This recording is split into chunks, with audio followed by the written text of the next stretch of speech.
Hi, he's David. And he's Doug. His songs Know What You Did in the Dark. And he knows what you did last summer.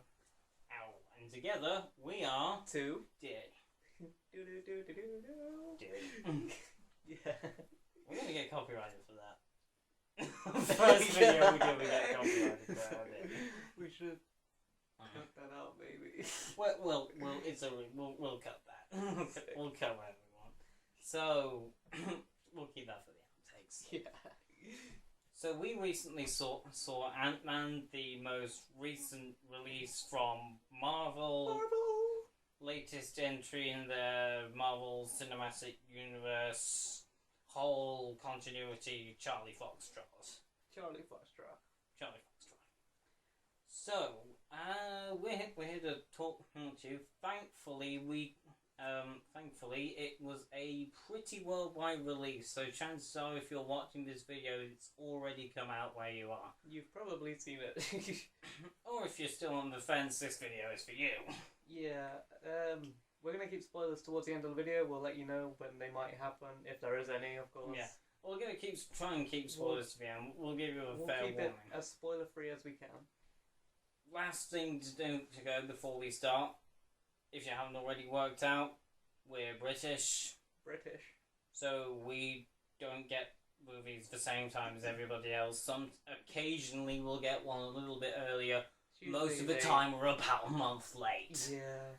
So for the majority of the time, I think our videos are just going to be like for the UK market. Yeah. But if there's some like stuff that we get before, or if there's something that really needs talking about, like Inside Out, which is going to be coming out in about 4 days, not that I'm counting down or anything. But it's been out for ages in different places. Yeah. Months. A whole month. So, with that done, without further ado, Antman, a review. A review. Liam, let's start. Okay, well, the first thing I want to point out is this film's pretty good. There's a lot to it, loads of things go on, and it's cooler than you'd expect, because when you think Ant-Man, you're like, Ant-Man. Who's Ant-Man? It's an ant and a man. It sounds ridiculous, but the film does it really well. I will give you that. My first impression of like Ant-Man is like, who is Ant-Man? Who even gives a flying monkey's uncle about Ant-Man? What kind of superhero is Ant-Man? You know, like, in the grand scheme of things, shrinking seems a bit underpowered considering we've got a literal Norse god and the Hulk in this universe. So it'll be interesting for him to mix with the team. Yeah, going forward, it would be interesting to see how his character does grow. Okay, so shall we start at the beginning? What, do you want to delve right into the spoilers now? Or are we going to go general? Okay. We'll go with the general for now. Like general ups and downs. We'll start with general ups and downs. Shall we start with the ups? Yeah, you start. Okay. You don't have any ups, do you? The main character, the actor, feels comfortable in that role. He does it really well. He's a funny guy, and he literally plays through the film as if he's riding a roller coaster. It comes as it comes, and it's just great. You can really sympathise and get along with him. Okay, guy.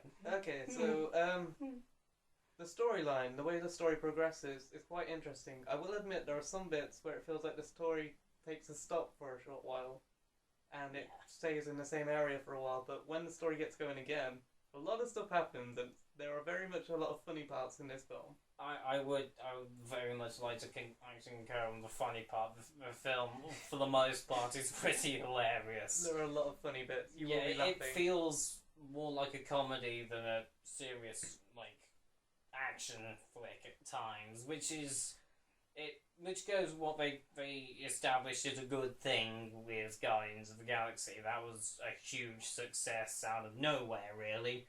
So they just repeated the process. Find a F-list superhero, give them a movie, and make it funny. And for the most part, it has paid off. And as David said, the guy playing Scott Lang, I can't think of his name, really nails it and gives some great humorous vibes to it all, including one scene that just made me cackle with laughter in the cinema, in which he freaks out and a dirt explosion happens. I won't give you a. We'll mention it in the spoilers. Yeah, I'll go into more detail about that particular gag in the spoilers because it's amazing. It is an amazing It's so gag. I think it's actually in the trailers. It might be in one of the trailers. Well, you'll find out soon. If you go see the film, it is one of the standout moments, that one gag. But yeah, by and large, the whole film is pretty funny. And one thing that I really loved about it was, goddamn, Michael Douglas was on point in this film. He really was spotless. He plays Hank Pym, the sort of retired ex-Antman, who becomes Scott Lang's mentor throughout the film. The idea being that Hank Pym owns a share or has history with a company which makes tech, and that tech company has now started to weaponize an old Ant-Man suit idea that he's tried to bury hard. He didn't want his equipment to be worldwide. Yeah. He didn't want anyone to have it because obviously it's kind of overpowered to be tiny and strong. Yeah. I don't think that really goes into this. I don't think we can really say that's spoilers because that's basically the plot of the film. Yeah. That's not specifics. That's just plot.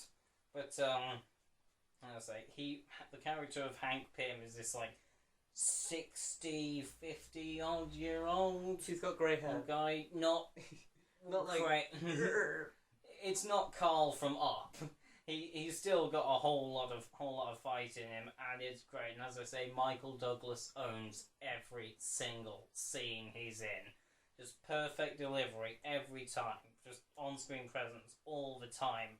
With that face and that slightly unhinged tone that he did so well in Falling Down.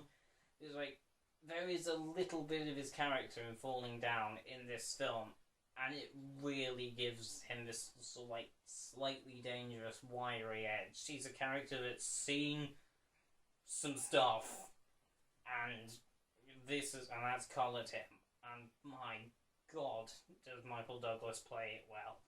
Which isn't to say that the supporting cast isn't good, because the supporting cast is good.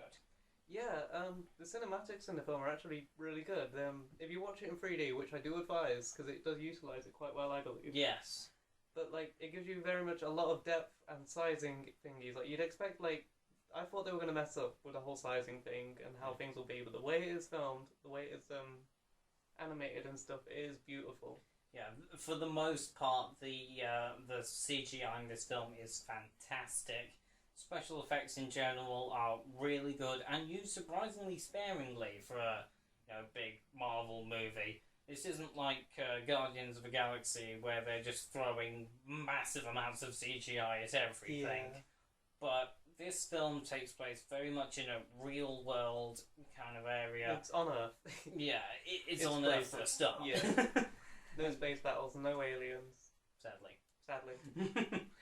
There is one pretty awesome battle in this, but obviously spoilers. We'll save that for soon. I didn't like the 3D in the bits where he wasn't shrunk.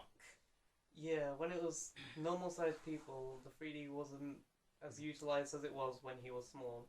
Yeah, it was clearly a post-conversion job. It was a very good post-conversion job, particularly in the shrinking scenes. The first scene where he shrinks, it's amazing. It's just spectacular. Absolutely spotless. No errors, no odd frame stuff. It was beautiful.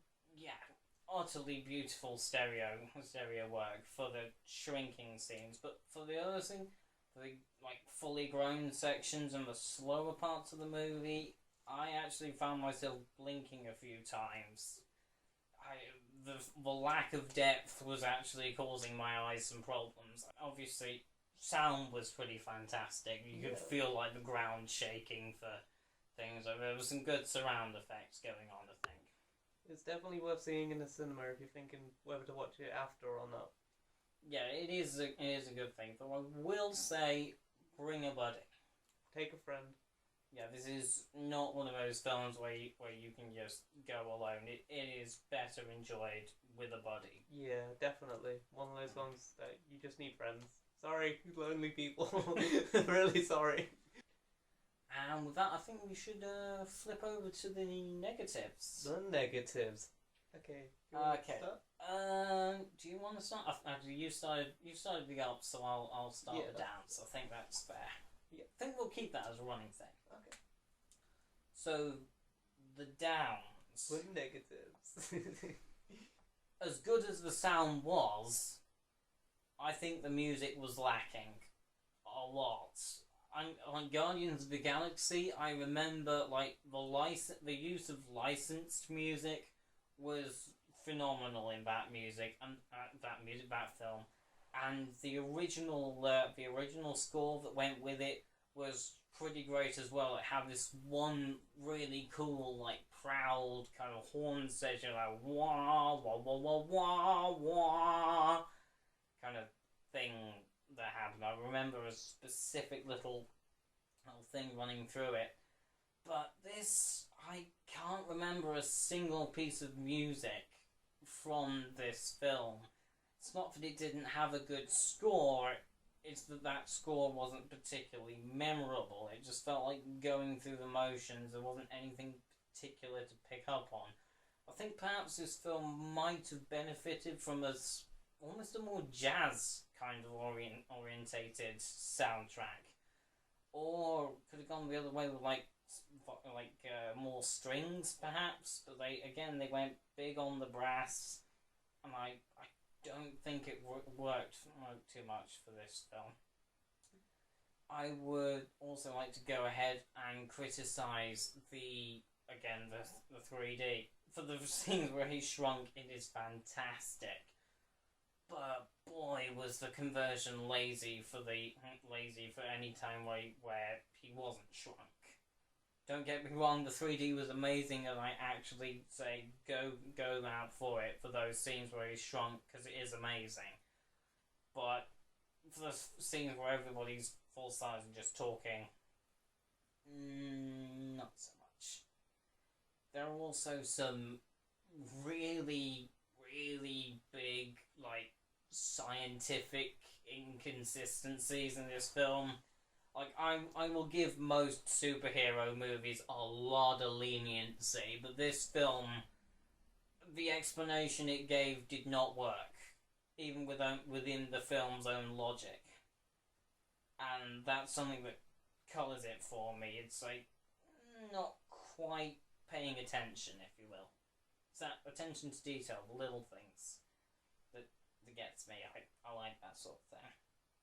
Yeah, got anything else? There's a female actor. Yeah. In the film. I must be honest. We really don't know her name.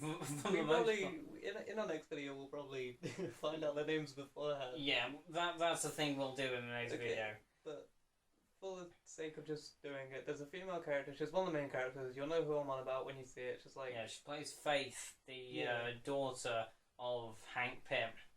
And she's a decent actor, but there are points where she kind of stops acting and it's really not believable. Like it feels like she loses her role. She doesn't keep it strong enough throughout it. Like there's parts where she tries to show emotion and it just you don't feel it, kind of thing. Yeah, her performance was one of the weaker parts of the film, though that's not to say that she didn't do a good job. She, for the most part, she was good. She did quite well. Her character as Faith is this sort of like grumpy sort of like almost like a teenager, but like she's like 30. Not 30. She looks a bit too young for 30. 26? But we're going for mid-20s here. Okay, mid-20s female.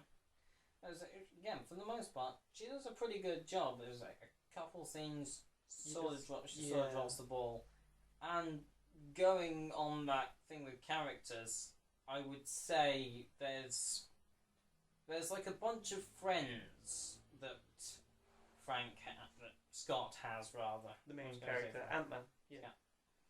And I can't remember any of their names. They were, broadly speaking, Mexican guy, Russian guy, and black guy. To put it simply. Not racist. That's basically their characterization throughout the film. Fast-talking Mexican guy, obviously Russian guy, or at least Eastern Bloc guy, and black guy. It's a bit stereotypy. If stereotypes bother you, then that may be a thing. Cloudy patch to No. Yeah. But I mean, like, step back. Stereotyping doesn't bother me that much, but I would have liked to see deeper characters, even though we know they're in there for comic relief. They're I would have goofballs. I would like to have seen more in that. Is that against it? Probably mention something about the bad guy, really, shouldn't we? I didn't think he was that bad. Some people have been giving him a kicking, but I don't think he was that bad. We liked the bad guy. Yeah. This is a positive. We're sort Going of back, I just felt like we skimmed over it a bit too much, but the bad guy is a positive. Yeah, I was some people are giving the bad guy in this a kicking.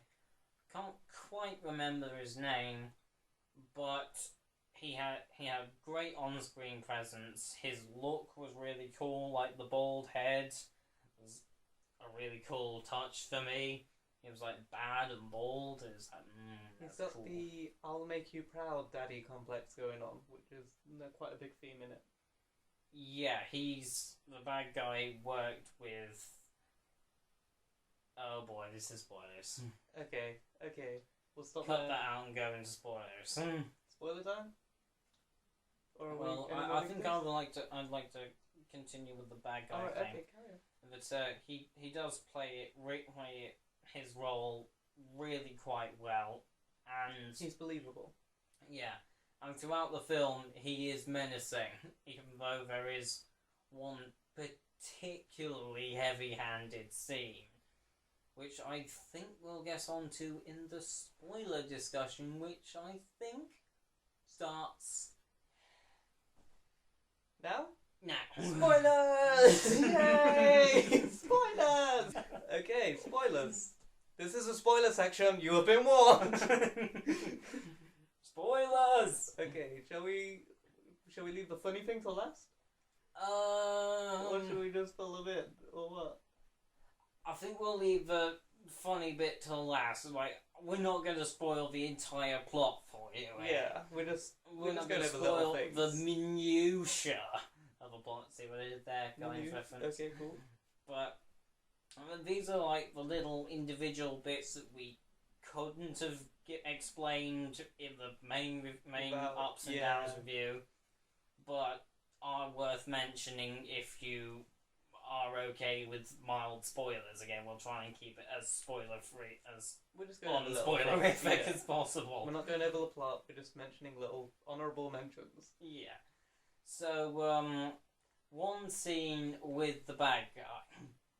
He is obviously the bad guy. He's created this other shrinky suit. There's the Ant-Man suit and the bad guy suit. Which is known as the Yellow Jacket suit, which I am informed by those who know is a reference to the comics. However, in the testing for the Yellow Jacket suit, he shrinks a pair of lambs. Because he's evil. He shrinks lambs because evil. One of them... That's the gloop. Yeah, one of them doesn't turn out so well. It kind of like, he goes, let's test it, and he shrinks it, and it's gloop. It's dead.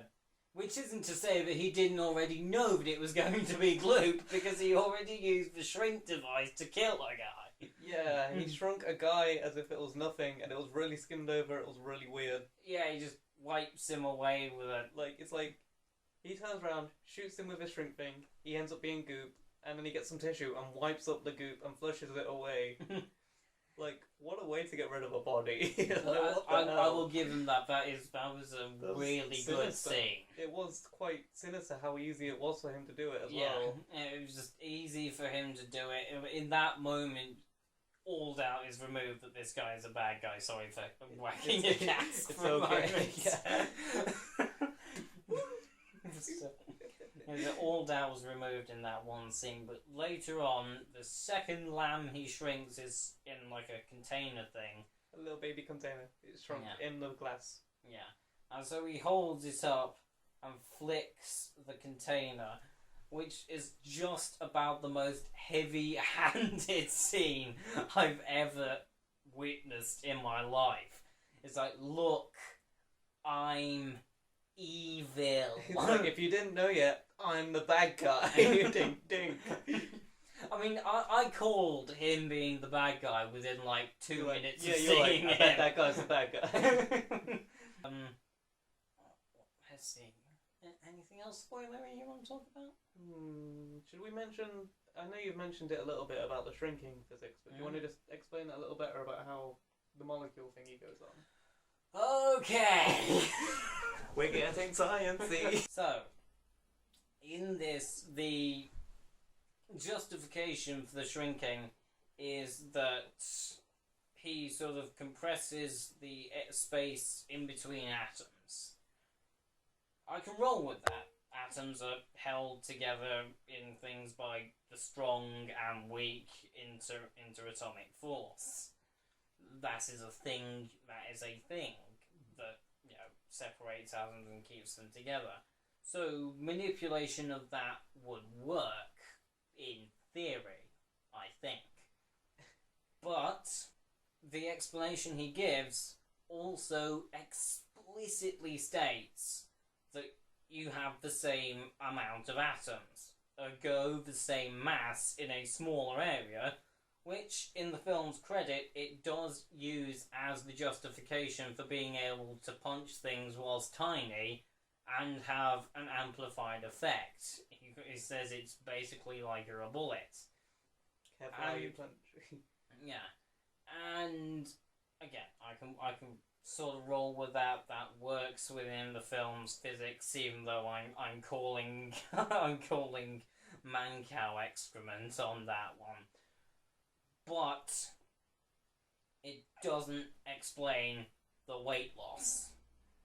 When Scott shrinks, I keep on going to call him Frank. When Scott shrinks, he should have the same weight as he normally does. This is a thing that is explicitly stated in the film's science. And later on, there is an awesome scene, which I won't even spoil here because it needs you to not know. And it is so awesome. It is way cool. Yeah. But, just so much awesome in that scene. It's just ruined by the fact that, by that one weight thing, it's just ruined. Basically, something tiny should have been much heavier than it was. Yeah. But we'll leave that there. So finally, let's get on to that gag because I've been burning. I've been wanting to do this so much. Pretty much at the middle of the film, I'd say. Yeah. Somewhere near the middle. There's a pretty good training montage in this. Gonna have there's a montage going on. And he's pretty much testing the suit. He's getting small and meeting the ants. And so he runs into this ant nest in the back garden. It's a really well shot scene. He's running in and he sees this one little crazy ant. Like, They're actually called crazy ants in the Yeah. film. And he's like, oh. Stroking the little guy like, oh, you're kind of cute. Yeah. And then another one comes. And another. And they all just come on. And he starts just freaking out. It's hilarious. Like, and then he's covered in them, and he's like, oh! Here you see him covered, you don't see him anymore, he's screaming, and then all of a sudden it's like smash cut to this like explosion of dirt and particles. It's just screaming and a boom sound. And when the smoke finally clears, Scott is just standing waist high. He's the like dirt. buried up to his waist in the dirt, looking so embarrassed.